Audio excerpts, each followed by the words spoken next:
Professional লাইফে gain করতে হলে আপনাকে হতে হবে একজন সিএফও বা ফাইন্যান্সিয়াল চিফ অপারেটিং অফিসারের মতো। একজন ফাইন্যান্সিয়াল চিফ অপারেটিং অফিসার কিছু মেজারিং স্কেলিং এর মাধ্যমে তার প্রতিষ্ঠানের গতিপথ নির্ধারণ করেন। আপনি যদি আপনার লাইফে সাকসেস করতে চান বা আপনার পেশা জীবনে একটি পর্যায়ে পৌঁছতে চান, তাহলে অবশ্যই একজন চিফ অপারেটিং অফিসার বা একজন সিএফওর মতো মেজারিং স্কেলে আপনার দৈনন্দিন জীবনকে পরিচালনা করতে হবে। একজন চিফ ফাইন্যান্সিয়াল অফিসার তার প্রতিষ্ঠানের গতিপথ নির্ধারণ করার জন্য অনেকগুলো পয়েন্ট নিয়ে তিনি কাজ করে। তার মধ্যে গুরুত্বপূর্ণ 7টি পয়েন্ট আজকে আমি আপনাদের সাথে আলাপ করব। নাম্বার ওয়ান হচ্ছে সার্ভাইভিং, অর্থাৎ একজন ফাইন্যান্সিয়াল চিফ অপারেটিং অফিসার যখন কোনো প্রতিষ্ঠানে জয়েন করেন, তখন ওই প্রতিষ্ঠানের যেই অবস্থানে তিনি জয়েন করেন ওই অবস্থান থেকে যেন প্রতিষ্ঠানটি কোনোভাবেই তার নিচের দিকে না যায় এবং প্রতিষ্ঠানকে টিকিয়ে রাখার জন্য যেই কার্যক্রমগুলো আছে সেই কার্যক্রমগুলো তিনি পরিচালনা করেন। তো জাস্ট একটি এক্সাম্পল আমি এখানে দিতে পারি।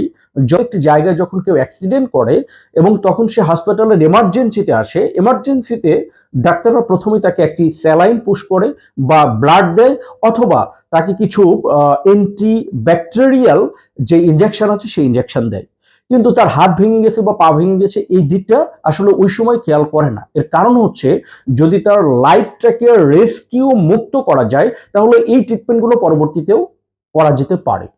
তো এই জন্য যদি আপনি আপনার পেশা জীবনে উন্নতি করতে চান, তাহলে সর্বপ্রথম আপনার পেশাকে টিকিয়ে রাখার জন্য যে কাজগুলো আছে সেই কাজগুলোকে আপনার করে যেতে হবে। নাম্বার 2, এরপর একজন চিফ ফাইন্যান্সিয়াল অফিসার যে কাজটি করে সেটি হচ্ছে ব্যাংকরাপ্ট, অর্থাৎ কোম্পানিকে দেউলিয়া হওয়া থেকে রক্ষা করেন। কোম্পানি যাতে করে দেউলিয়া না হন সেই জন্য তিনি কিছু কার্যক্রম হাতে নেন। তাহলে একজন পেশাজীবী মানুষ সে তার জীবনে টাকা পয়সার দেউলিয়া হবে ব্যাপারটা এরকম না। একজন পেশাজীবী মানুষ তার জীবনে জ্ঞান, দক্ষতা এবং অভিজ্ঞতার দিক থেকে যদি দেউলিয়া হয়ে যায়, সেই ক্ষেত্রে তার ক্যারিয়ার হয়ে যাবে হচ্ছে বনসাই। সুতরাং পেশা জীবনে অবশ্যই আপনাকে আপনার দক্ষতা, আপনার অভিজ্ঞতা এবং আপনার জ্ঞান গরিমা যেগুলো আছে সেগুলো যাতে করে দেউলিয়া না হয় সেই দিকটাকে লক্ষ্য রাখতে হবে। 3 নম্বরে একজন সিএফও যে কাজটি করে থাকেন সেটি হচ্ছে বেস্ট কম্পিটিশন, অর্থাৎ বর্তমান মার্কেটে কম্পিটিশন করে সে তার অবস্থানকে আরো উপরের দিকে কিভাবে নিয়ে যেতে পারে সেই ব্যাপারে পদক্ষেপ গ্রহণ করেন। সুতরাং একজন পেশাজীবী মানুষ তার কম্পিটিশন হচ্ছে তার প্রতিষ্ঠান এবং ইন্ডাস্ট্রির যেই কলিগ বা সহকর্মী আছে তাদের সাথে প্রতিযোগিতা করে নিজের অবস্থানটিকে আরো উপরের দিকে নিয়ে যাওয়া।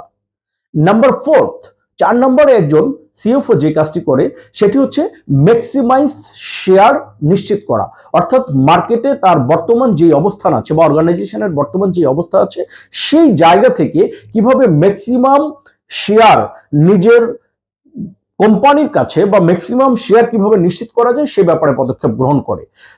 একজন পেশাজীবী মানুষ তার লাইফে যে কাজটি করতে হবে সেটি হচ্ছে ম্যাক্সিমাম অবস্থান নির্ধারণ করা, অর্থাৎ ইন্ডাস্ট্রি হোক বা অর্গানাইজেশনে হোক তার অবস্থান এমন ভাবে তুলে ধরবে যেন ইন্ডাস্ট্রিতে যদি দক্ষ কোনো লোকের নাম উচ্চারণ হয় তাহলে সর্বপ্রথম তার নামটি সামনে আসে।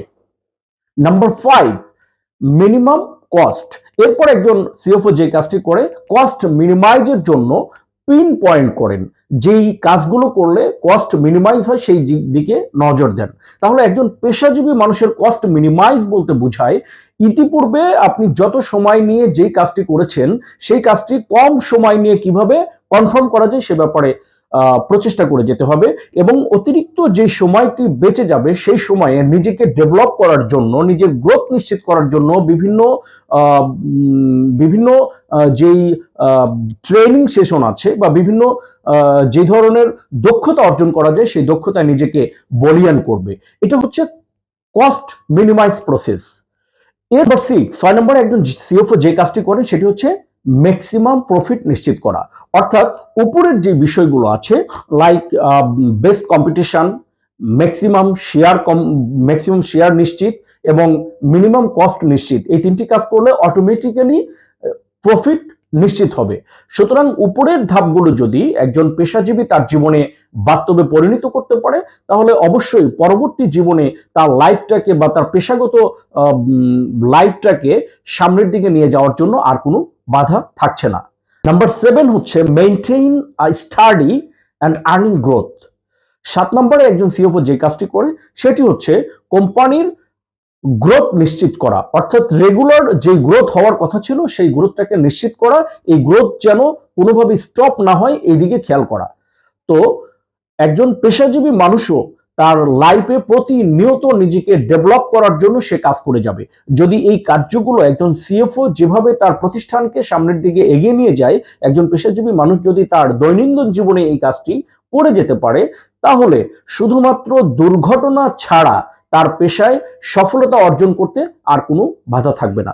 সুতরাং আমাদের জীবনে আমরা যদি হেলা করে একটি দিনও নষ্ট করি, তাহলে এটার জন্য অনেক বেশি সময় আমাদের ব্যয় করতে হবে এখান থেকে নিজেকে রিকভার করার জন্য। তাই আমরা যারা পেশা জীবনে নিজের অবস্থানকে আরেকটু উপরের দিকে নিয়ে যেতে চাই, তাহলে অবশ্যই এই 7টি সিস্টেমকে যদি আমরা আমাদের জীবনে কার্যকর করতে পারি, তাহলে আমাদের অবস্থান সুদৃঢ় করার জন্য আর কোনো বাধা থাকবে না। ধন্যবাদ সবাইকে, ভালো থাকবেন। দেখা হচ্ছে আবার নতুন কোনো টিপসে। আল্লাহ হাফেজ।